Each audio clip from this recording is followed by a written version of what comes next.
Les aéroports sont très souvent les mêmes.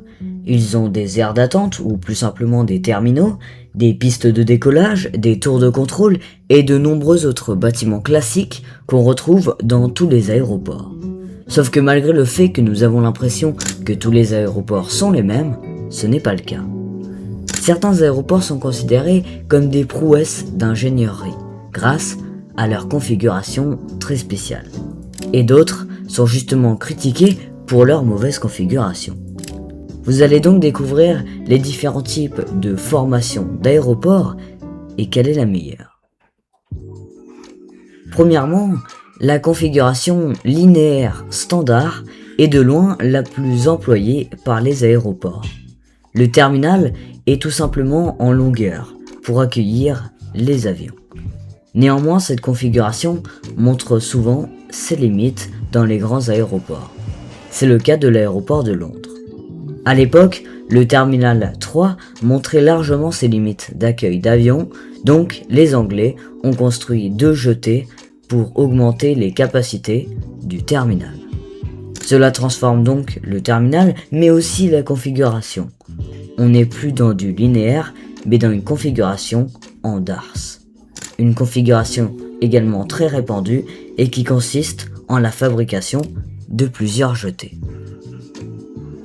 Très proche de la configuration en DARS, nous avons aussi la configuration en jetée. En fait, cela consiste aussi à construire des jetées reliées au terminal, mais cette fois, elles sont parallèles. Cette configuration apparue dans les années 1980-1990 est rapidement devenue très populaire. Malgré le fait que ces 3 configurations sont probablement les plus répandues, eh bien elles ne sont probablement pas les plus pratiques, car elles vont obliger les passagers à faire des mouvements latéraux pour rejoindre leurs avions, avec une bonne dizaine de minutes de marche, et parfois c'est encore plus.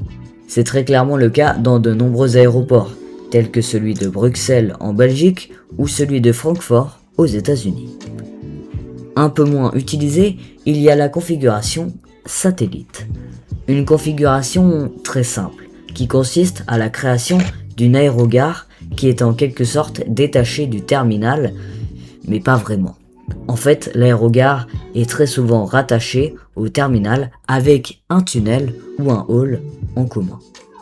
C'est la même chose pour la configuration navette avec une aérogare qui est aussi rattachée au terminal, mais cette fois, elle est rattachée avec des bus ou plus communément des navettes. Les méthodes satellite et navette sont très souvent utilisées pour réduire la taille du terminal principal, mais surtout de pouvoir accueillir un plus grand nombre d'avions. D'ailleurs, petit point fort pour la configuration navette. En fait, les navettes, c'est très pratique, car en plus de pouvoir amener les passagers d'un terminal à un autre, elles peuvent aussi décharger les passagers de leur avion ou encore transporter les marchandises d'un avion cargo. Le seul gros inconvénient de cette configuration, c'est le fait que les passagers vont souvent mettre du temps pour rejoindre leur porte d'embarquement. L'aéroport de Charles de Gaulle situé à Paris est très particulier. En plus d'être l'un des plus grands aéroports de toute l'Europe, il a plusieurs configurations en un aéroport.